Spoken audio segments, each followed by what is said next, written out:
Itu kan gerakan-gerakan mereka yang bukan akan terjadi, tapi sudah terjadi saat ini kan gitu. Sehingga mereka ya udah kamu kerja kaosan aja nggak apa-apa, nggak usah pakai batik, nggak usah pakai ini. Kamu yang penting mau kerja di mana aja, silahkan. Yang penting targetnya ini. Betul.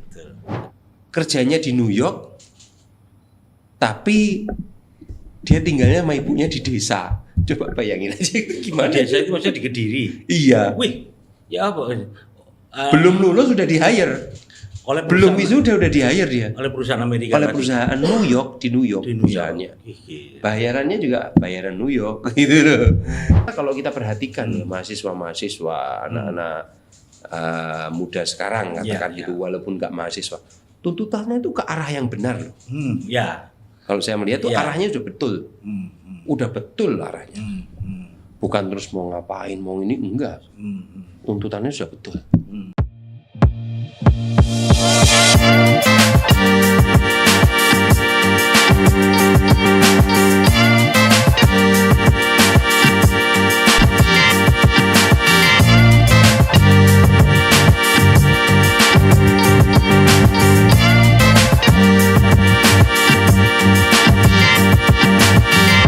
Assalamualaikum warahmatullahi wabarakatuh. Waalaikumsalam. Ya, Mas Abdullah Abu Bakar. Ketemu lagi ya Mas? Ketemu lagi. Selalu bersemangat lah ketemu beliau. Bahkan hari ini saya juga kepingin ngobrol banyak tentang anak muda. Sampai ini kan bagaimanapun udah tua saya. Ya, bagaimanapun tadi ya di sebelumnya kan sudah saya podcast beliau saya singgung tentang tercatat sebagai wakil wali kota termuda Indonesia saat itu dan pernah menjadi wali kota 2 periode dan hari ini menjadi legislator yang dengan di Jawa Timur Mas ya, di Komisi C DPRD Jawa Timur. Mas, kita ngomong anak muda ini Mas, anak muda dan tapi sebelumnya saya dengar sampai ini punya hobi agak apa ya? Bukan tapi ini masih berlangsung sampai sekarang. Hobi sepeda katanya. Ini sepeda apa? Sepeda gunung atau sepeda? Ya sepedahan biasa. Sepeda bisa. Enggak balap. Iya balap. Balap. Road bike maksudnya ya, sepeda road bike ya. Iya road bike. Kayak sepeda balap itu ya memang. Tapi yo gak sengebut orang-orang yang balapan itu enggak. Cuman sepedanya itu gitu. Itu tahun kapan? Mulai kapan kok kenal road bike? Saya mulai 2015. Udah lama berarti Mas ya. 2015. Oh, berarti sudah hampir 10 tahun ini. Baru tahu waktu itu wali kota wali kota. Waktu itu wali kota kegemukan, nggak sehat gitu kan ya. Sering makannya ngawur karena ada banyak tamu terus makan ini nemenin teman tamu makan, ada teman datang nemenin teman makan. Akhirnya saya pikir wah ini kalau nggak sepeda, nggak olahraga mati nanti aku. Tapi kenal road bike-nya itu dari mana? Dari Asrul Ananda. Oh, ini anaknya Mak Dahlan. Iya. Oh, dari Mas Asrul. Punya hobi yang sampai sekarang juga itu. Iya, sepeda. Oh, kenal Asrul dulu. Dulu saya kenal Asrul, terus saya bilang ke Asrul, "Ya Mas, kalau sepedahan bikin acara tuh mampir ke Kediri. Di Kediri ada gunung, saya kenalin ada Gunung Kelut, ada Gunung Wilis yang bisa dibuat nanjak. Tahu-tahu akhirnya nyamperin ke Kediri sama banyak orang untuk menuju dari Surabaya ke Sarangan. Cemorosewu. Sarangan apa Cemorosewu saya lupa ya. Mampirnya di Kediri, nginepnya di Kediri, terus saya buatkan acara di situ. Lambat laun itu juga mengedukasi warga di sekitar untuk bersepeda yang macam-macam lah, tambah rame sepedahan gitu ya. Oke, bener saya ngikuti itu. Apa acaranya Java apa ya dulu ya? Apa ya dulu namanya? Audak bukan ya? Bukan Audak, cuman ini. Apa gitu loh. Banyu dari Surabaya ke mana? Cemorosewu atau ke mana ya? Dan itu periodik setiap tahun ada ya? Lupa saya acaranya apa namanya. Kalau di browsing ada tuh. Acaranya Iya. Itu ada 2005, 2006, 2007, periode 2015, 16, 17 itu jalan terus. Kemarin juga bikin Dolocom kemarin. Dulu itu daerah di Kediri di lereng Gunung Wilis tapi tanjakannya ngeri. Ada kelok 9-nya, ada gigi 0-nya. Wah, Tanjakan gigi 1 deh. Oh gigi 0 ya datar. Gigi 1. Sama rekornya sampai apa waktu itu? Saya Kediri Jogja aja. Kediri Jogja ya gaji. Kediri Jogja. Berapa kilo itu, Bos? 200 ya 40-an lah 240. 240 Pak. Ya. Kan naik mobil udah tidur berapa jam. Lah ya. Tapi kalau udah seneng kan kita kan rame-rame ber-7, ber-8, ber-10. Sampai sekarang masih Sampai sekarang masih rutin ya. Tapi yang lebih gila istri saya. Istri saya sudah 1.200. Wih, 1.200 kilo ikutnya Audak gitu. Oh, yang Audak. Akhirnya hobi saya itu akhirnya jadi satu, istri juga ikut. Anak-anak. Nah, anak-anak belum, tapi anak-anak sudah mulai di 40 kiloan sekarang jarak bersepedanya. 40 kilo itu Surabaya Sidoarjo lebih ya? Ya lebih. Hampir 4 orang lah ya. Ya. Gila. Anak-anak saya, 2 anak saya sudah sampai segitu. Berarti kelas 6 dan kelas 5 ya dicoba dulu gitu kan. Kalau istri saya lebih gila lah daripada saya kalau sepeda. Tapi kita saya termasuk saya itu dan juga untuk sepeda, tapi angin-anginan nanti. Oh iya. Karena mungkin nggak berkomunitas ya, jadi berapa minggu sudah lewat. 0 lagi kalau. Iya. 4 hari aja udah 0 kalau kita nih. Aduh, ya. Tapi bagus sih kalau bersepeda ya. Ya bagus, olahraga semua bagus. Cuman kalau sepeda itu kan nggak ada hentakan impact kakinya kan nggak ada. Jadi buat orang-orang yang agak gemukan, agak tua itu jauh lebih bagus. Emosinya juga nggak terlalu Kalau kita main bola kan lain itu. Oh iya, ngejar. Bahaya jantung itu. Baik, Mas Abu, kita bicara tentang anak-anak muda hari ini ya, yang saya kira perubahannya juga signifikan. Dari zaman saya dulu di anak-anak muda itu kan kalau kita ajak bicara tentang politik, tentang negara, mereka ini kan nggak kelewat tertarik gitu. Mungkin dianggap apa itu kan nggak ya. Tapi hari-hari ini peran mereka ini sangat signifikan gitu loh. Dengan penggunaan tools, platform yang mereka gunakan, dan hari-hari ini luar biasa. Orang tidak bisa memandang sebelah mata lagi tentang anak-anak muda ini. Nah ini pandangan Anda awal dengan fenomena ini seperti apa, Mas? Sebenarnya sih kalau menurut saya ini ya memang ini pasti akan terjadi gitu ya. Artinya apa? Dari dulu itu kan pemerintah juga kan yang minta pemuda jangan apatis. Pemuda juga harus berpikir kritis kan gitu kan. Pemuda harus meresapi nilai-nilai perjuangan pahlawan yang telah gugur sebelumnya itu. Bahkan dari SD, SMP, SMA, kuliah, PMP, PPKN, kewiraan. Nah itu terus yang kita harus ini, kita harus ya berpikir bagaimana supaya Indonesia ini tidak menjadi negara yang berkembang terus-menerus. Nah, akhirnya kan juga lama-kelamaan ketika anak-anak, menurut saya yang saya rasakan gitu ya, karena saya dulu sering berkecimpung sampai sekarang berkecimpung dengan anak-anak muda, mereka sekarang merasakan bahwa wah ini gimana ya kok kebijakan-kebijakan ini tidak berpengaruh kepada masa depannya gitu, kira-kira begitu. Nah ketika kira-kira ini kalau menurut saya ngobrol-ngobrol lalu saya simpulkan itu seperti itu. Nah besok saya kerjanya gimana? Diawali dengan munculnya Pak Bahlil dulu kalau nggak salah ya. Ini mohon maaf Pak Bahlil. Ada sekelompok anak muda yang pengen kerja di luar negeri gitu ya.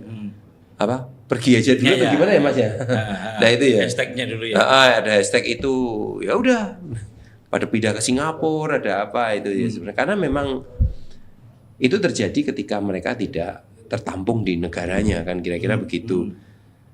Dan itu terjadi di banyak negara juga. Kalau kita baca dari India juga berpindah, dari Bangladesh juga berpindah.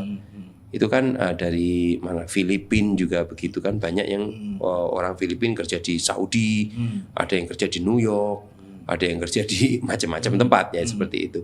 Itu sebenarnya sama hal itu terjadi di beberapa negara kalau menurut saya. Karena apa? Karena ya mungkin tidak tersedianya lapangan pekerjaan bagi anak-anak muda itu. Nah sekarang mau tidak mau mereka pasti mencari apa ya, penyaluran atau pelampiasan. Penyaluran sama seperti air mengalir dari tinggi ke rendah. Itu hukumnya menurut saya. Dia pasti akan mencari tempat untuk bagaimana supaya kebijakan-kebijakan ke depan itu memang benar-benar bisa pro kepada mereka gitu. Menurut logika saya seperti itu. Sederhana sih sebenarnya. Jadi mereka ya harus ada nih pekerjaan di Indonesia yang untuk anak-anak ini. Harus ada nih yang bisa menyerap anak-anak muda ini. Akhirnya mereka ada yang membuat usaha patungan, ada yang membuat apa namanya UMKM baru itu apa namanya ya? UMKM startup. Ada yang itu kan gerakan-gerakan mereka yang bukan akan terjadi, tapi sudah terjadi saat ini kan gitu. Sehingga mereka ya udah kamu kerja kaosan aja nggak apa-apa, nggak usah pakai batik, nggak usah pakai ini. Kamu yang penting mau kerja di mana aja, silahkan. Yang penting targetnya ini. Betul. Indikatorku ini. Ini harus targetmu ini. Udah kamu mau kerja di coffee shop boleh, mau di sana boleh, mau di rumah juga nggak apa-apa. Pokoknya kamu datamu storein ke aku dalam bentuk ini, selesai. Dan itu terjadi gitu ya. Dan nah, akhirnya berapa kira-kira Mas? Waktu pandangan sampean kira-kira fenomena itu tahun berapa yang paling terlihat ya? Ketika Covid. Kalau saya ya 2022 berarti ya. 2020. Oh 2020-nya. Kelihatannya 2021. Itu kelihatan banget. Itu kelihatan banget. Orang mulai belajar saham, orang mulai belajar kripto, orang mulai belajar ini mulai itu sudah mulai. Artinya begini, yang mereka pelajari ini bukan dari Indonesia aja, tapi dari Twitter, X ya, sekarang X ya. Nah dari situ mereka belajar dari mana-mana itu seperti itu gitu. Itu fenomena itu ya. Saya tertarik juga ada teman saya yang menjadi kepala di sebuah BUMN. Dia merekrut anak-anak muda ini untuk membantu program digital. Oh, nice. Nah ini kan masalahnya seluruh pegawainya itu masuk jam 8 Mas. Dia minta jam 11.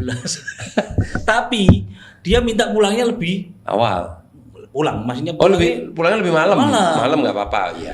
Nah ini kan kalau yang tidak memahami konteks yang Anda sebutkan tadi ya mungkin akan berat. Tapi dia mau melakukan itu dan dia ditentang oleh banyak pihak. Iya, tapi karena akhirnya dia berhasil. Aturannya nggak match. BUMN tuh punya SOP harus masuk jam sekian mungkin loh ya. Sama seperti di Pemkot kan baru-baru ini aja work from home boleh, yang penting ini gitu kan. Bener tuh. Iya. Tapi gitu ya. Anak-anak muda pun bisa melakukan itu ya apa namanya bergening gitu. Dia mau kerja, tapi syaratnya Mas, saya tidak bisa masuk jam 8 itu tadi. Dia minta jam 11 dan dia pulangnya dihitung, mana pulangnya jam 5, ya dia dihitung jam 9 misalkan begitu. Bahkan lebih, kadang-kadang lebih lah. Gitu-gitu ini kan harus ditangkap sebagai sebuah kenyataan yang harus. Iya, kalau bosnya paham yang penting KPI-nya masuk, performance indikatornya masuk, ya udah nggak masalah. Iya. Kalau menurut saya gitu, kalau menurut saya, ya itu hal yang sebenarnya wajar ya. Orangnya kan sudah bergonta-ganti sekarang, mungkin gitu ya. Iya, tapi yang gitu juga sedikit yang bisa memahami juga. Iya sih, iya. Tapi itu nyata terjadi gitu nyata terjadi betul. Iya, yang penting teman saya ini memahami gitu kan. Akhirnya adik sepupu saya itu dia lulusan dari UB, dia sebagai apa ya? Angel namanya arsitek arsitek IT. Arsitek IT. Arsitek IT. Ya, itu ya angel ya. Arsitek IT. Lain dengan coding ya? Saya nggak tahu. Bukan coding ya, tapi arsitek. Mengarsiteki itu kerjanya di New York, tapi dia tinggalnya sama ibunya di desa. Coba bayangin aja itu gimana. Desa itu maksudnya di Kediri? Iya. Wih, ya apa? Belum lulus sudah di-hire. Belum wisuda udah di-hire dia. Oleh perusahaan Amerika. Oleh perusahaan New York, di New York perusahaannya. Bayarannya juga bayaran New York gitu loh. Ini ya terus kamu gimana kerjanya? Saya kerjanya malam, Kak. Kalau siang tidur habis subuh. Kan waktunya 12 jam lebih cepat sana kan ya. Apa lebih lambat ya saya lupa ya. Nah itu kan jadi dia kan seperti itu. Jadi dia malam kerjanya. Dan dia menikmati juga. Lah ya harus menikmati. Ya artinya memang passionnya seperti itu ya. Betul. Ya bukan passion. Cuman karena kerjanya seperti itu, kita bayangin aja kan. Dia tidak berkantor di New York, kantornya di desa, ngantornya di rumahnya itu sama ibunya, berdua sama ibunya dia kerja gitu aja. Saya benar. Itu termasuk yang disebut nggak mau pakaian ya iya benar. Ya dituruti dia kantor ya pakai kaos gitu kan, pakai hoodie atau pakai ya yang casual gitu untuk jadi pandangan awal-awal katanya teman saya nih, jadi pandangan yang lain yang pakai seragam kan jadi apa namanya iri ya, yang lain melihat seperti itu mungkin iri gitu kan. China ya memang frekuensinya berbeda, yang ini ke sana yang ini ke sini gitu kan. Kira-kira kan begitu kira-kira. Nah, kembali lagi ke anak-anak muda tadi Mas Abu. Hari ini kan ya banyak orang membicarakan tentang gerakan yang melakukan ini kan luar biasa. Artinya mereka tidak tahu dari obrolan di warung kopi kemudian berlanjut pada sebuah gerakan di digital yang begitu besar kan, banyak orang yang nggak tahu gitu kan. Nah ini menurut Mas Abu apa ya caranya?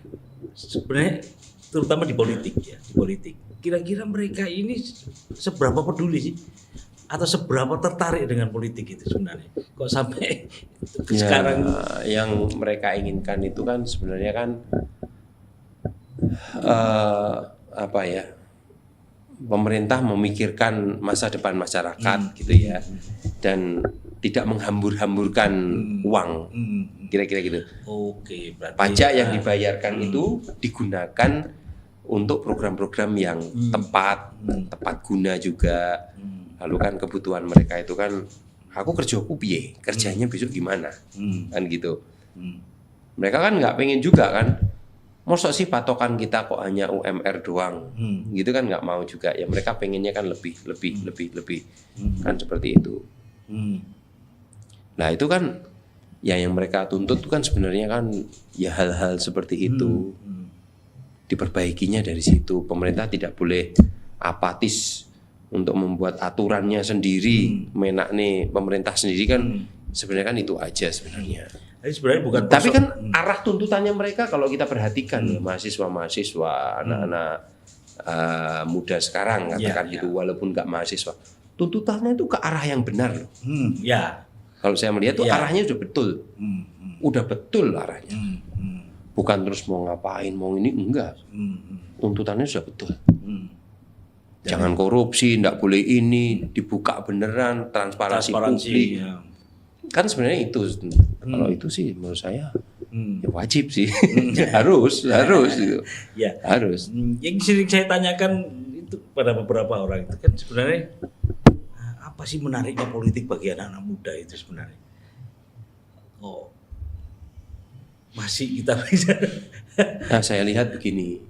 Anak-anak muda yang sekarang berkecimpung di dunia politik sekarang mempunyai peran yang sangat besar. Oke. Walaupun ada sebagian yang tidak diterima masukan-masukannya, tapi masukan-masukan itu merupakan jab-jab kecil bagi pemerintah. Istilahnya jab-jab kecil. Jab kecil. Tapi itu juga membuat pemerintah juga berpikir ya, iya juga ya gitu ya, kira-kira begitu. Iya juga, lah memang iya. Umpamanya sekarang kita punya sumber daya alam. Apa iya mau kita pakai sekarang juga sumber daya alam? Kalau umpamanya kita nggak usah beli, kita nggak usah ngerusak lingkungan kita, nggak usah kita pakai dulu sumber daya alamnya kan juga nggak apa-apa. Ya. Kita beli dari negara lain atau bagaimana? Let's say pertanian. Ya udah pertanian, anak muda suruh bertani. Oke, ada nggak pupuknya? Ada nggak lahannya yang mau disewakan untuk anak muda? Iya ya. Terus kamu mau kasih harga berapa? Itu kan penting karena mereka akan menghitung. Kalau umpamanya aku nanam padi terus dikasih harga 12.000. Kalau tak hitung cuman untungnya 500 perak per kilo, ya nggak mau dia. Ngapain? Ini namanya pembodohan. Tapi kalau nanti harganya sekian, pemerintah akan menjamin harganya sekian. Nah itu mereka akan berhitung. Kalau masuk pasti nggak usah disuruh, dia akan mencari jalan sendiri gitu. Berarti ya saya baru bisa memahami. Dulu kan ada program petani muda misalkan ya. Itu sebenarnya kalau bisa menyentuh kebutuhan anak mudanya mungkin bisa ya, bisa menjadi gerakan besar gitu kan. Bisa. Tapi hari ini cari pupuk aja sulit ya. Ya makanya ketersediaannya cuma kalau umpamanya pemerintah mengeluarkan statement, ayo anak-anak muda kita bertani. Baik, apa yang mau ditanam? Pemerintah butuhnya apa? Beras? Oke, kita tanam beras. Pemerintah butuhnya apa? Ikan? Oke, kita akan ternak ikan. Kita akan besarkan ikan. Tapi ada yang beli nggak nih? Kalau ada yang beli, aksesnya ya. Oke, pemerintah akan jamin itu beli dari sini, nanti belinya setor ke sini. Nah itu cakep kalau seperti itu. Tapi ketika tidak ada yang beli, lalu umpamanya sudah dipaksa untuk menanam organik, udah nanam organik, tapi ternyata kok organik sama non organik kok harganya sama. Nah itu kan mereka juga nangis darah itu bakalnya mereka, dan mereka tidak akan kembali atau tidak akan terjatuh pada lubang yang sama. Kira-kira kalau dari saya seperti itu. Nah sebenarnya mereka menuntutnya itu sih sebenarnya. Jadi sangat apa ya istilahnya, well informed sebenarnya dalam urusan masalah-masalah apa yang terjadi hari ini. Anak-anak muda, ya. Mereka cerita sama saya seperti itu. Mereka cerita, saya mau mas, ada yang berhasil dalam bidang lele. Mereka udah punya pasar sendiri, nggak perlu cawe-cawe pemerintah. Lele terus aja dia. Tapi tipis cuannya tipis. Nah, mereka yang ingin tuh cuannya itu cukup gitu loh. Cukup itu ya untuk beli pupuknya cukup, untuk keuntungannya juga cukup. Ketika ada hama dia itu bagus. Ini margin yang didapatkan juga lebih fair lah. Iya, katakan di Indonesia ini kan makannya beras semua.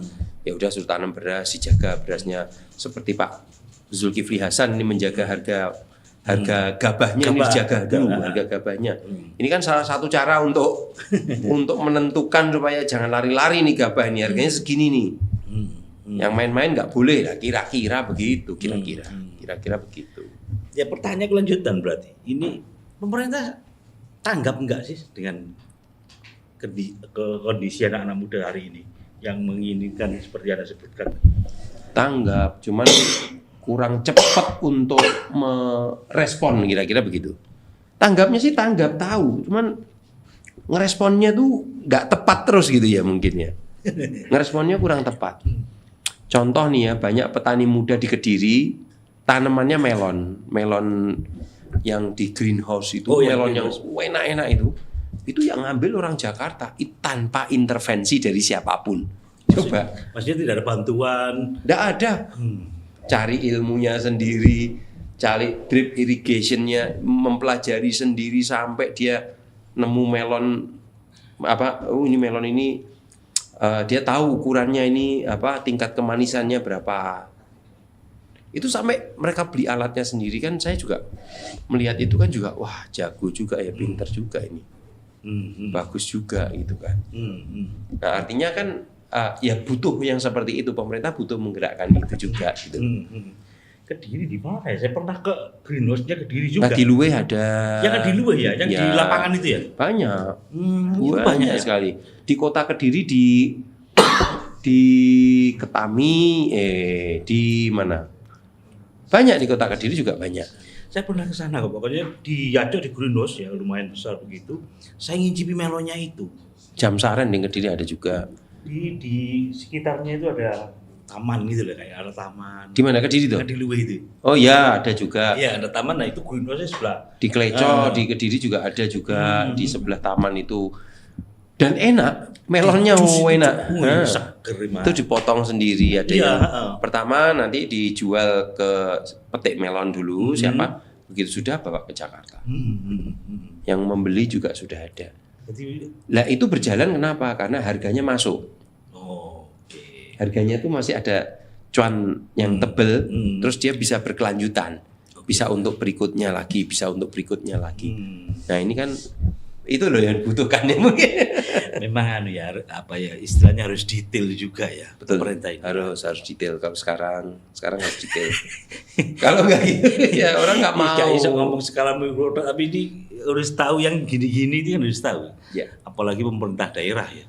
Saya kok kurang melihat peran-peran pemerintah daerah dalam mengembangkan anak muda, terutama misalkan dari pertanian misalkan. Ya. Saya keliling itu ya nggak banyak juga. Ya, padahal itu kalau seperti yang saya sampaikan kan potensinya juga besar kalau anak-anak muda yang mau terlibat dalam urusan betul pertanian. Sih.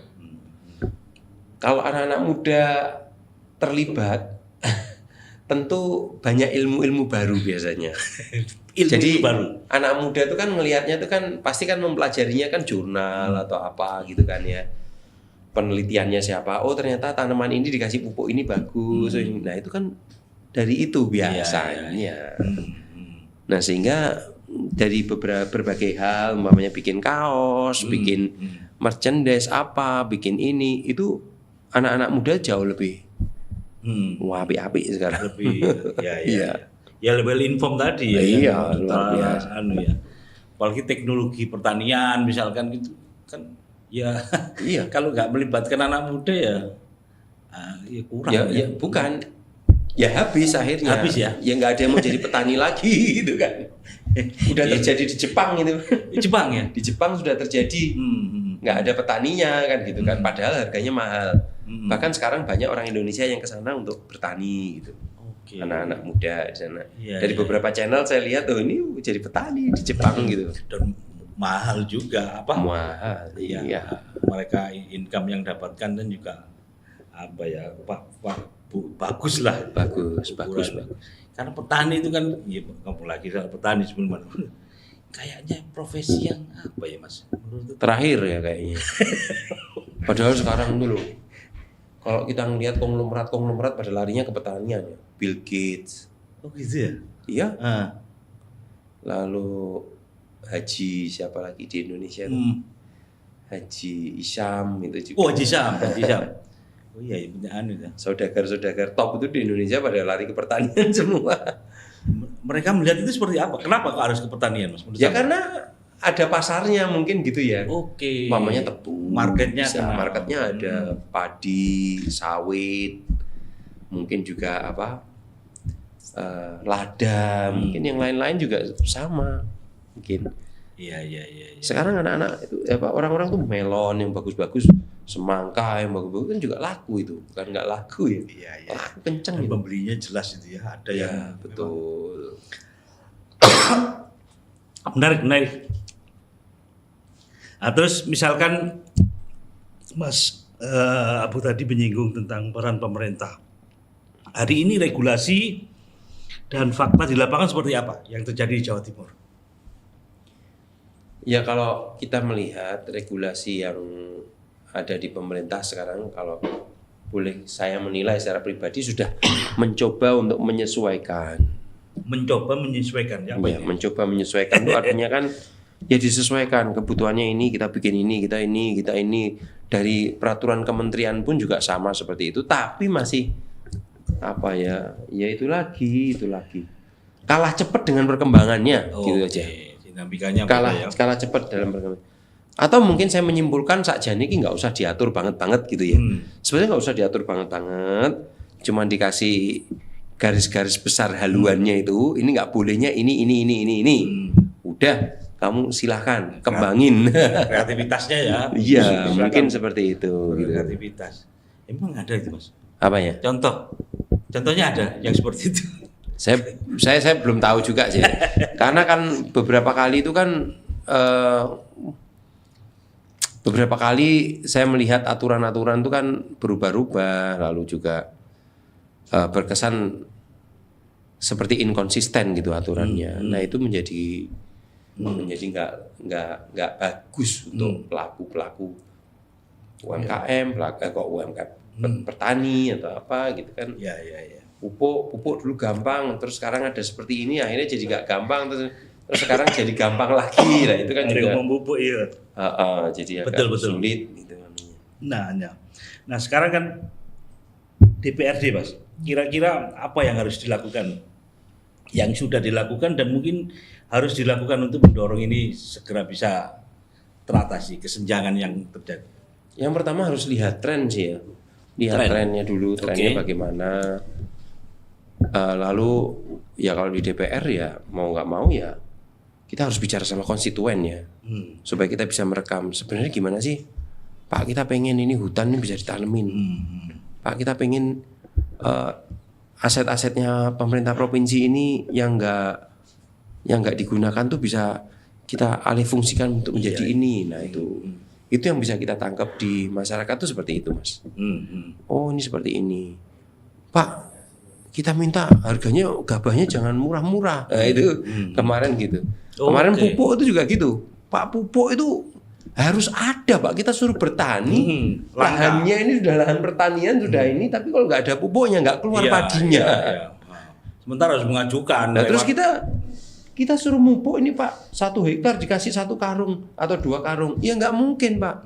Kita biasanya pakainya sekian. Nah kalau sampai terapkan segitu, ya padi saya turun Pak. Ya berbuah tapi kecil sedikit gitu. Yang mereka sampaikan kepada saya seperti itu. Nah kami harus menyampaikan ke pemerintah provinsi. Saya sampaikan kepada Bu Gubernur, saya sampaikan ketersediaan pupuk dari awal saya dilantik itu. Lalu saya sampaikan juga bahwa di Provinsi Jawa Timur itu pertaniannya bagus, ada peningkatan. Tapi PDRB dari pertanian dari tahun 2020 hingga tahun 2024 ada penurunan 1%. Jadi PDRB-nya menurun dari sektor pertanian. Tapi untuk panenannya produksinya naik. Nah harusnya kan linear toh. Kalau ininya naik, ininya juga naik, gini kan maunya. Tapi ini menurun gini. Karena pertanyaannya penyebabnya apa Mas? Nah itu saya belum tahu. Itu data dari statistik yang saya dapatkan. Jadi kalau kita cari datanya, kita lihat trennya 2020 sampai 2024 PDRB-nya menurun 1%, kurang lebih ya. Tapi pertaniannya agak meningkat. Loh, berarti ini kan opo. Tapi itu dilihat dengan kesejahteraan berarti ya. Ukuran kenaikan kesejahteraannya juga. Iya toh, berarti kan kesejahteraan petaninya kan kurang. Ya. Nah, betul. Harusnya kan naik juga. Lek panene luwih akeh berarti kan kudune duwe ya luwih akeh, bayarannya luwih akeh kan gitu. Kira-kira. Kira-kira begitu kan. Enak ngomong Mbak Dewan. Kita jadi terbuka lah. Balik lagi ke Mas, sebagai mungkin bagian terakhir anak-anak muda. Jadi kalau aspirasi fakta yang ada di lapangan, kemudian kenyataan masih banyak penyimpangan. Ini kan potensial menimbulkan ketidakpuasan. Dan mereka ini hari ini sudah tidak bisa lagi dipandang tadi yang saya sebut dipandang sebelah mata. Kalau mereka ini secara aspirasi nggak terpenuhi, bayangan gelap yang dalam tanda petik yang Anda sebutkan, masa depan mereka juga makin dipertanyakan. Ini apa yang kira-kira harus dilakukan pemerintah ya untuk? Ya kalau menurut saya ya mungkin pemerintah baik eksekutif, pemerintah kan ada dua, ada eksekutif, ada legislatif, juga ada yudikatif juga ya. Yudikatif itu juga ada di sini, trias politika itu. Ya semuanya mungkin dari eksekutif dan legislatif ini harus introspeksi. Apakah program-program yang sekarang ini bahwa kan masih match dengan rencana ke depan gitu kan ya. Apakah kurang apa, apakah perlu dievaluasi, mungkin apakah kurang melibatkan mereka, itu kan harus dievaluasi semuanya. Kalau menurut saya, jadi tidak hanya stabilitas apa namanya di kawasan tertentu saja, stabilitas politiknya, tapi lebih luas lagi, ekonominya bagaimana. Ketika ekonomi ini tidak ada pertumbuhan, ekonominya sedang nggak baik, ini justru akan membuat tidak stabil kan gitu. Tapi stabilnya ekonomi bisa bertumbuh itu keamanannya juga harus stabil. Nah jadi ini sama-sama, jadi semuanya harus dipikirkan jadi satu. Tidak boleh kita tidak berpikir ekonomi bagaimana, semuanya harus dipikirkan. Memang ini complicated, tapi mau tidak mau ya kita harus duduk bersama gitu loh. Baik eksekutif, karena apa? Karena eksekutif itu mempunyai peran untuk membuat perencanaan jangka panjang dan jangka menengah. Nah, kalau jangka panjangnya itu sudah tidak relevan, ini kan, iya kan, kan bisa aja kan tidak relevan. Dulu kita bicara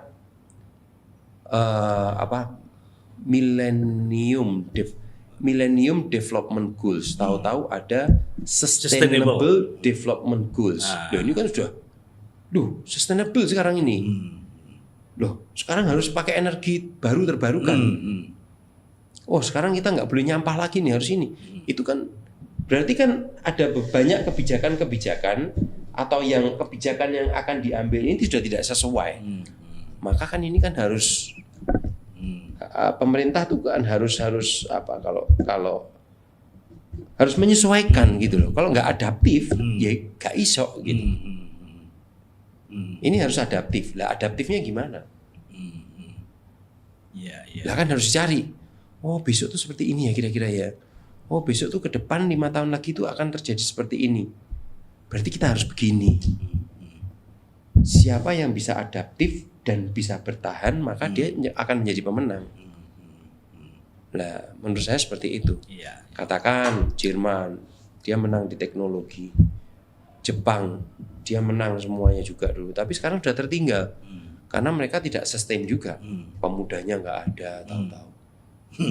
Itu kan salah satu hal yang tidak difikirkan oleh mereka juga. Nggak tahu itu apakah mungkin bisa habit atau apa, tapi pemerintah bisa mengintervensi. Harus punya anak, katakan kalau nggak mau punya anak harus punya anak, supaya ketersediaan pemudanya ada. Sekarang kan mereka kan bingung tuh. Dan sekarang yang dapat bonus demografi kan Indonesia juga. Tapi kalau bonus demografinya tidak dirawat dengan baik, tidak dilengkapi dengan senjata-senjata yang baik, kalau umpamanya mau perang ya nggak bisa perang. Kita kalah lagi. Tidak ada artinya bonus demografi kalau mereka tidak punya keahlian, skill, soft skill. Itu yang agak repot di situ menurut saya. Clear. Saya kira itu saya nggak perlu menyimpulkan. Jadi poin terakhir ini menjadi penting, Mas ya. Penting menurut saya. Poin penting. Dan saya kira itu teman-teman apa yang disampaikan moga menjadi insight dan inspirasi bagi kita. Mohon maaf. Assalamualaikum warahmatullahi wabarakatuh.